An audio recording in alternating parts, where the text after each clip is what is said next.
सत साहिब सतगुरुदेव की जय।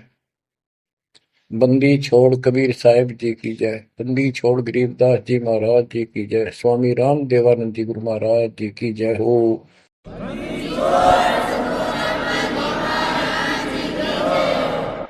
सर्व संतों की जय, सर्व भक्तों की जय, धर्मी पुरुषों की जय।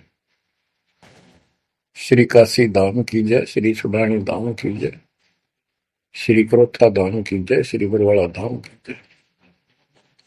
सत साहिब कबीर दंडवतम गोविंद गुरु, बंदो अविजन सोए, पहले बहे प्रणाम तिन, नमो जो आगे होए। कबीर गुरु को की जय दंडवत, कोटि कोटि प्रणाम, कीट न जाने भृंग को, यो गुरु कर है आप समान। कबीर सतगुरु के उपदेश का, सुनिया एक विचार, जय सतगुरु मिलते नहीं, जाते नरक द्वार। नरक द्वार में दूत सब, करते खेचा तान, उनसे कभू नहीं छूटता, फिरता चारों खाने। कबीर चार खानी में भरमता, कबहू न लगता पार, सो फेरा सब मिट गया, मेरे सतगुरु के उपकार। जय जय सतगुरु मेरे की, जय जय सतगुरु मेरे की, सदा साहिबी सुख से वसियो, अमरपुरी के डेरे की।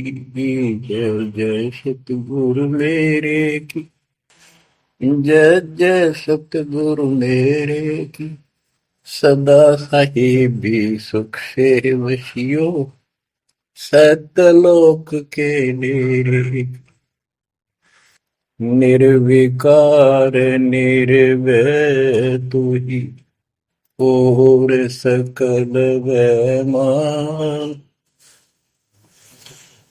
जी साधो और सकल वैमान, सब पर तेरी साहिबी, सब पर तेरी साहिबी, तुझ पर साहिब ना, निर्विकार निर्भय। बच्चों, परमपिता परमात्मा कबीर जी की असीम कृपा से आज आपको कबीर परमेश्वर की, परमपिता परमात्मा सक्षम भगवान समर्थ परमात्मा की शरण प्राप्त हुई है। पुण्यात्मा, कितना संसार भरा पड़ा है। 7.5 अरब आबादी है, पॉपुलेशन है पूरे विश्व की। इनमें से आप परमात्मा की शरण में आए हो। आपकी किस्मत इतनी अच्छी है जिसकी कोई तुलना किसी के साथ नहीं की जा सकती। 3 लोक का राज जय जीव को कोई दे, लाख बधाई क्या करे जो नहीं नामते नहीं। बच्चों, 3 लोक का राज, 3 लोक के राजा है ब्रह्मा विष्णु महेश। 3 लोक का राज है ब्रह्मा विष्णु महेश, ऊंचा धाम कबीर का, सतलोक परदेश। यदि सच्ची भक्ति नहीं करते, भक्ति तो देखो सभी कर रहे हैं, ऋषियों ने कोई कसर नहीं छोड़ी, परमात्मा पाने के लिए समर्पित हो गए, कति शरीर गाड़ दिए, लेकिन घन से जंडी नहीं कटे। जंडी काटने के लिए तो तीखी कुहाड़ी चाहिए या आरी हो। इसलिए साधन बिना जो उल्टा काम करते हैं वो कितने दिन लगे रही हो, उसमें कोई सफलता नहीं मिला। सत्य साधना के दिन अन्य कितने प्रयत्न कर लो, भगवान प्राप्ति नहीं हो सकती। यही कारण रहा इन ऋषि लोगों ने साधनाएं खूब करी, लेकिन काल ने इनको अधूरा ज्ञान दे रखा, इनकम्प्लीट और भ्रमित ज्ञान है। जैसे चारों वेदों में एक ही मंत्र है जो ब्रह्म साधन का, बाकी और किसी की भक्ति का जिक्र भी नहीं है, ना कोई और मंत्र है। यजुर्वेद अध्याय नंबर 40 श्लोक 15 में ओम कर्तु समर कल्वे समर कर्तुम समर, उसमें लिखा है ओम नाम का जाप काम करते करते विशेष कसक के साथ और अपने जीवन का मूल कार्य कर्तु काम समझकर करो। और ओम नाम से क्या प्राप्ति होगी? श्रीमद देवी भागवत पुराण छठे स्कंद में देवी दुर्गा जी हिमालय राजा को स्पष्ट कर देती है, क्योंकि हिमालय राजा देवी का पुजारी था और वो मोक्ष की डिमांड कर रहा था, क्योंकि धन राजा के पास बहुत होता है, सब सुविधाएं होती हैं, पर वो आखिर में वो भी थोड़ी अच्छी नहीं लगती, मोक्ष मांगता है। तब दुर्गा जी कहती हैं कि राजन तू और सब बातें छोड़ दे, सब पूजा त्याग दे, ओम नाम का जाप कर। ओम नाम के जाप से तू ब्रह्म को प्राप्त होगा, जो दिव्य आकाश रूपी ब्रह्म लोक में रहता है, तेरा कल्याण हो। अब बताओ, ओम नाम से के जाप से ब्रह्म प्राप्ति होती है, ब्रह्मलोक प्राप्ति होती है। गीता अध्याय 8 श्लोक 13 में स्पष्ट किया है कि गीता बोलने वाला ही ब्रह्म है, काल है। ओम इति एक अक्षरम ब्रह्म विहारण माम अनुसमरण यह प्रयाति तजंदेहम स याति परमाम गति।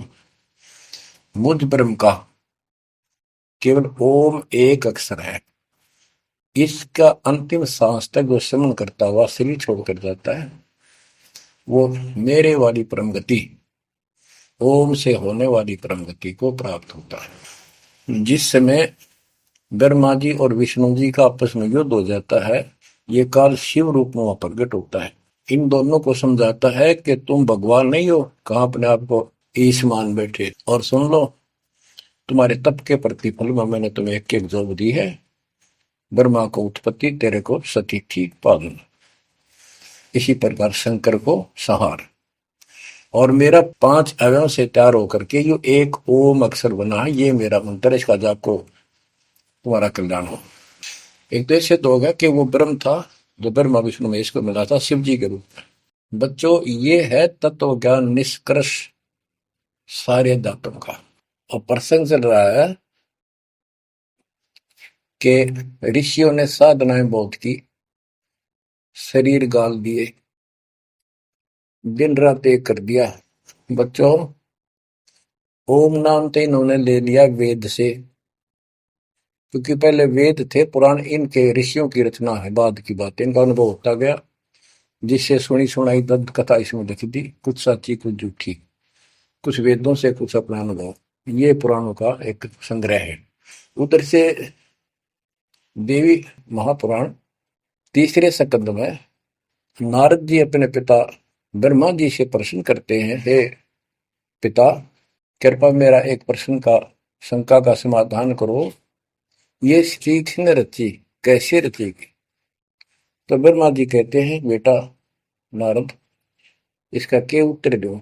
जब मैं सचेत हुआ, होश में आया, मैं एक कमल के फूल पर बैठा था और उस अगाध जल में और कुछ भी नहीं था, पानी ही पानी था।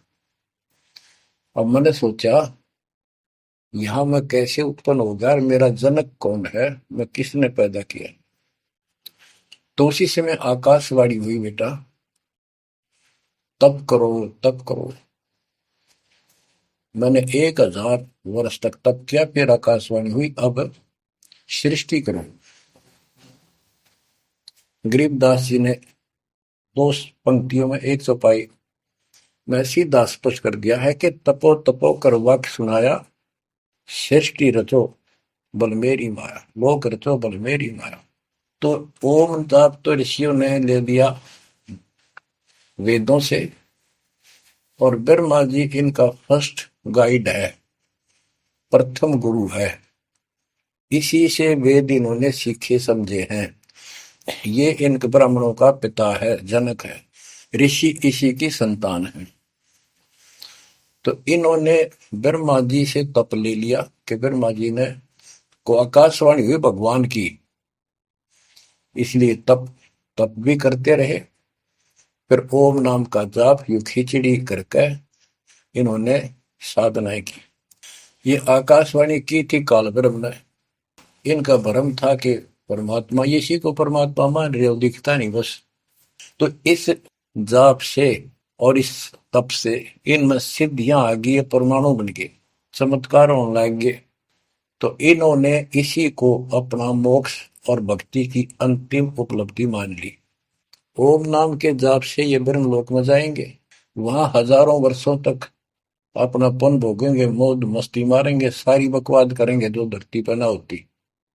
वह और क्या है, स्वर्ग में ये बकवाद ही है, नाचने गाने वाली मेरी वैश्यावृत्ति, उसी को सुख मानता है मन। तो इसे तो यहाँ डोए डोए, इसे वहां डोए जाके फिर पुण्य खत्म करके वह मौज मस्ती करके ये फिर पृथ्वी पर आते हैं। जैसे गीता अध्याय 8 श्लोक 16 में स्पष्ट किया है कि ब्रह्म लोक में गए हुए भी पुनरावृत्ति में है, वापस जन्म मृत्यु में आते हैं। तो ये तत्व ज्ञान है, सब ग्रंथों का सार निकल गया क्यों। ओम नाम के जाप से ब्रह्मलोक प्राप्ति, ब्रह्मलोक में गए हुए पुनरावृत्ति जन्म मृत्यु में होता है उनका। तो मोक्ष खाक हुआ, ये क्या मुक्ति हुई। गरीबदास जी कहते हैं ये अरट का कुआ लोई व्याकुल बंधा है सब कोई, कीड़ी कुंजर और अवतारा, हर हट डोर बंधे कई बार। अब तब से इनमें सिद्धियां आ गई। जैसे चुनक ऋषि में गरीबदास जी ने कहा इतने गजब की सिद्धियां थी, वो चाहे तो पृथ्वी को नष्ट कर दे और दूसरे अक्षर उसको एज इट इज बना दे, इतनी सिद्धियां थी। अब काल इनको भी देख कर राजी निकदे भगवान बन बैठे, तेरी वैल्यू ना रहे। मानदाता चक्रवर्ती राजा था जिसका पूरी पृथ्वी पर शासन होता है। वो साल 2 साल में 10 साल में एक परीक्षण करते हैं कि कोई राजा मेरे विरुद्ध तो नहीं चल रहा है, मेरी पराधीन है कि नहीं। इसलिए घोड़ा छोड़ते हैं, उस पर लिख दिया जाता है जिसको मानदाता राजा चक्रवर्ती की पराधीनता स्वीकार न हो, इस घोड़े को बांध ले, युद्ध के लिए तैयार हो जा। तो सारी पृथ्वी पर घूमे, किसी ने घोड़ा पकड़ा नहीं। उस पर लिखा रखा था, उस पर लिखा हुआ था कि राजा की 72 सौणी सेना है। तो किसी की हिम्मत नहीं पड़ी।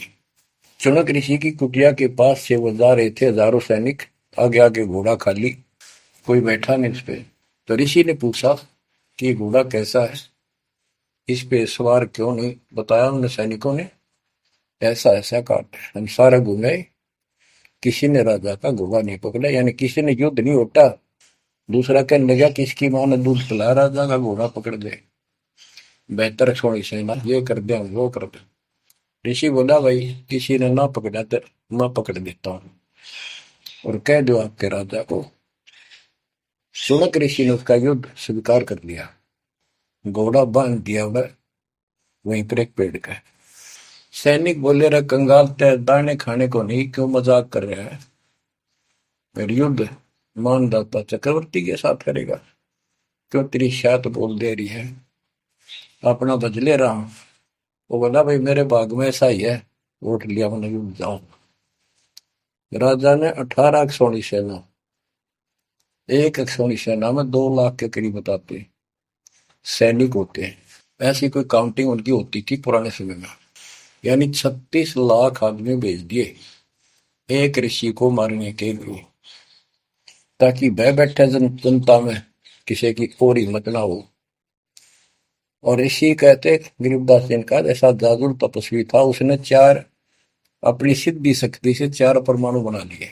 एक पुतली परमाणु छोड़ दिया, 18 सोने का नष्ट कर दिया, कैटेगरी की तरह मचा दिया। फिर दूसरी तीसरी ऐसे 72 सोनी सेना को खत्म कर दिया। राजा मुंदे मुंह पड़ गया, अपनी जान बचाई।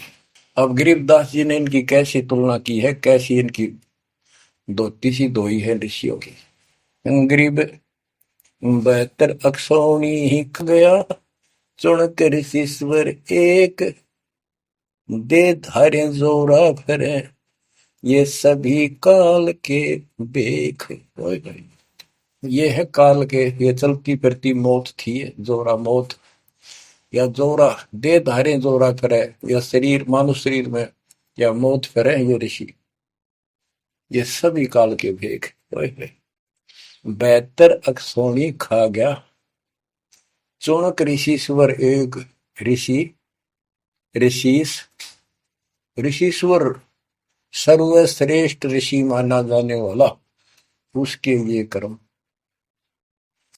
बच्चों, काल को कहां तक जीतोगे तुम? ऐसी ऐसी साधना कर सकते हो? ऐसी साधना करने के बाद भी इसने गणतंत्र झंडी काटी ना कट्टे, ये बकवाद दे दी। अब जितने वो जीव मरे, चाहे को हथियार तो मार दे, चाहे अपनी सिद्धि तो मार दे, वो पाप न्यारे लिखे जाते हैं। जब ये कभी स्वर्ग से वापस आओगा, महास्वर्ग से यानी ब्रह्मलोक से, क्यों ओम नाम के जाप से ब्रह्म भी वहां भी जाएगा।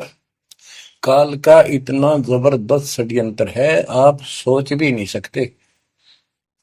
गरीबदास जी कहते हैं, सतगुरु आए दया करी, ऐसे दीन दयाल, बंदी छोड़ वृतास का, जठरग्नि प्रतिपाल। वो सतगुरु खुद है, परमात्मा सतगुरु रूप में ऐसे दीन दयाल हैं, ये बंदी छोड़ हैं। इन्होंने आके काल के षड्यंत्र को, इस सारे जाल को समझाया। जब ये ब्रह्मलोक में भी सुख भोग कर फिर नीचे पटकेंगे, इसको कुत्ता बनेगा चुणक ऋषि वाली आत्मा, और वो जितने जीव मारे थे इसके शर में कीड़े पड़ेंगे, नोच नोच कर बदला लेंगे। एक समय की बात है, गुरु से चले जा रहे थे, एक मछियारा मच्छी पकड़ा था, और वह गाड़ के पकड़ पकड़ के बाहर गिरा था, और वो तड़प तड़प कर मरे थी। शिष्य बोला, गुरुदेव इस पापी आत्मा को क्या सजा मिलेगी, कैसा जन्म होगा इसका? गुरु जी बोले, बताओगे कभी समय आएगा। 3, 4, 5 वर्ष के बाद क्या देखा, एक हाथी का बच्चा उछल कूद मचा रहा था, हाथी, और दो पेड़ों के बीच में फंस गया।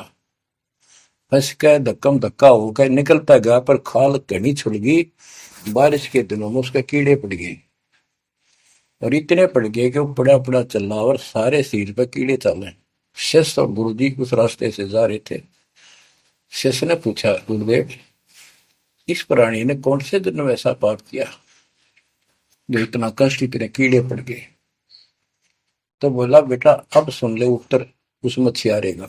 ये मछियारा था, जितनी मछली इसने तड़पा तड़पा कर मारी, आज इसको तड़पा तड़पा कर वो कीड़े बनकर खाने लग गए। गरीबदास जी कहते, तुमने उत्तर का मैल क्या, धर्मराज के तिल तिल का लेख। बच्चों आंख खोल लो, कौन सी दुनिया में घूम रहे हो तुम? 2 दिन का जीवन है, कल मृत्यु हो जाएगी। धक्के खाते आंडोगे, राज और पाट ये महल और कोठी, कोई गिरना चाहता है। तो बच्चों, तत्व भेद कोई ना कह रहे झूमक रहा, जो पैसे ऊपर नाच सुनो रही झूमक रहा। और कोटों मध्य कोई नहीं रे झूमक रहा, अरबों में कोई गर्क सुनो रही झूमक रहा। इस तत्व ज्ञान के बताने वाले तुझे करोड़ और करोड़ों में नहीं मिलेगा, अरबों में कोई ग्रह को, कंप्लीट इन ऑल रिस्पेक्ट। 7.5 अरब आबादी है आज वर्ल्ड की, सारे संसार की।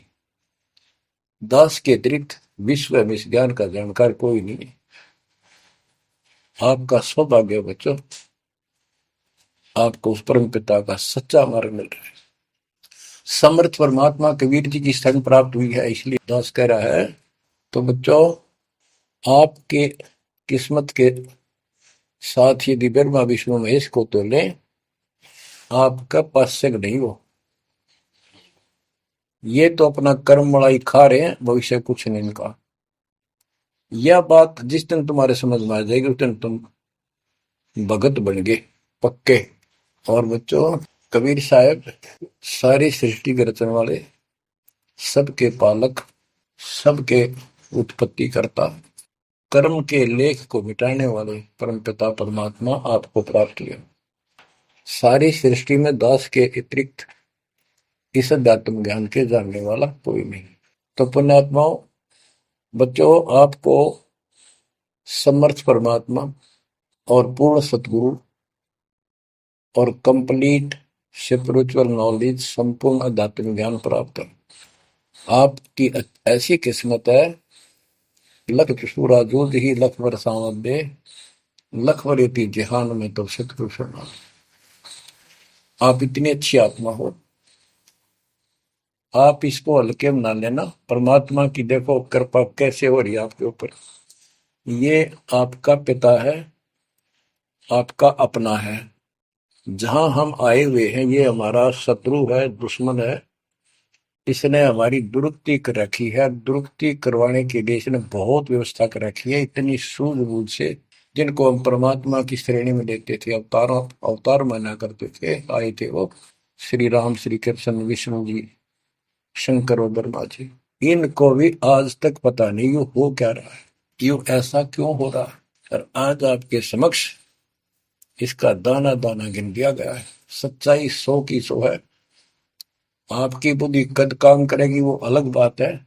जैसे एक छोटा सा बच्चा होता है, वो कोई चीज उठा लेगा और पूछेगा माँ या पापा, भाई, बड़े बहन से, ये क्या है। वो बताएगा ये पेन है। वो पूछता है, पेन है पेन है। वो नो ए कहता कहता फिर डर के चला जाएगा। ना वो नो स्वीकार करे ये पेन नहीं है, पेन है, ना नो कहे पेन नहीं है। क्योंकि उसको पता है तो जिससे तू पूछ रहा है ये जानकार है और अपना है। इसलिए इस प्रकार जब उसकी ए मिट जाती है, थोड़ा सियाना समझदार हो जाता है, उसमें वैसे भी कहते हैं बेटा या बेटी को, भाई पेन नहीं उठा के बेटा बेटी, भाग्या जाता है पेन उठा के लाता है।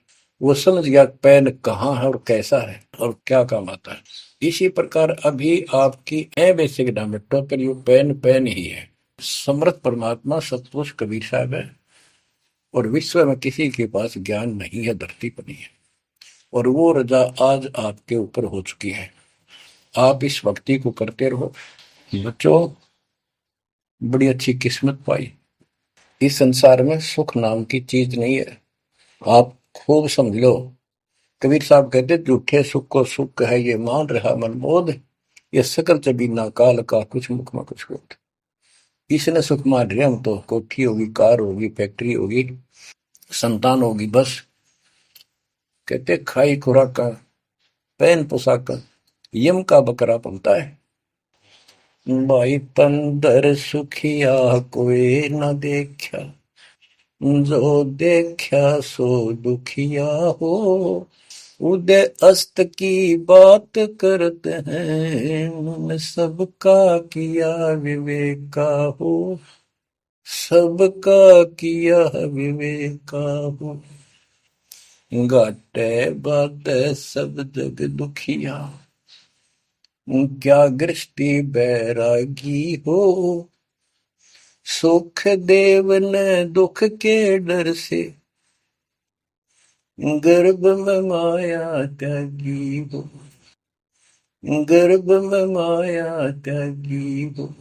जंगम दुखिया योगी दुखिया, तपस्वी को दुख दूना हो। आशा तृष्णा सभी में व्यापे, कोई महल ना सुनना हो। कोई महल ना सुनना हो। सच कहूं तो जग नहीं मान, झूठ कही ना जाई हो। ब्रह्मा विष्णु ये शिव जी दुखिया, जिन ये राह चलाई हो। जिन ये राह चलाई हो। शूरपति दुखिया भूपति दुखिया, रंग दुखी बपरीती हो। शूरपति दुखिया भूपति दुखिया, रंग दुखी बपरीती हो। कह कबीर और सब दुखिया, एक संत सुखी मन जीती हो। संत सुखी मन जीती हो। तंदर सुखिया कोई न देखा, जो देखा सो दुखिया हो। उदय अस्त की बात करे मन, सबका किया विवेका हो। सबका किया विवेका हो। ओए होए। कबीर साहब कहते हैं, तो चक्रवर्ती राजा बने फिरे थे। उदय और अस्त, जहां से सूर्य निकला उदय, अस्त जहां छिपा वहां तक उनका राज था। किसी को भी सपने में भी सुख नहीं पाया। और ये ब्रह्मा विष्णु दुखी। देवी पुराण में ब्रह्मा जी से नारद पूछता है कि आप किसकी भक्ति करते हो, कौन समर्थ है। ब्रह्मा जी कहते, मैं एक बार विष्णु जी के पास गया था। विष्णु जी तप कर रहे थे, काफी देर में समाधि लगी थी, बहुत देर में उठे। तो मैंने उनसे पूछा, हे भगवान, आप तो सारी सृष्टि के रचनहार हो, पालनहार हो, आप किसकी भक्ति कर रहे हो।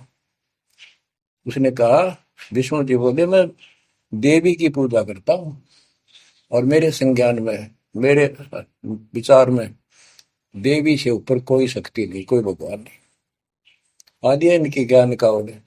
और फिर क्या कहता है, मैं तप करके राक्षसों के साथ युद्ध करता हूं, उनको मारता हूं, तप करता हूं, फिर शक्ति प्राप्त करके उनसे युद्ध करता हूं।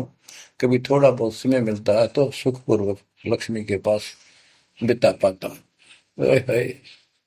सच कहूं तो जग ना माने, झूठ कही ना जाई हो। ब्रह्मा विष्णु ये शिव जी दुखिया, जिन ये राह चलाई हो। जिन ये राह चलाई। तो पुण्यात्माओं, आपकी किस्मत परमात्मा ने अलग लेखनी से लिखी है। आपको ऐसे समय में मनुष्य जीवन प्राप्त हुआ है कि आपको अब मूल ज्ञान प्राप्त हुआ और संपूर्ण मोक्ष भक्ति विधि वो प्राप्त है। यानी आप चल रहे हो, प्रथम नाम लिया है, फिर सतनाम लोगे, फिर सार नाम लोगे, सार शब्द लोगे, भगवान के घर चले जाओगे। जैसे बच्चे स्कूल में पढ़ते हैं तो उनको सब सर्टिफिकेट मिलते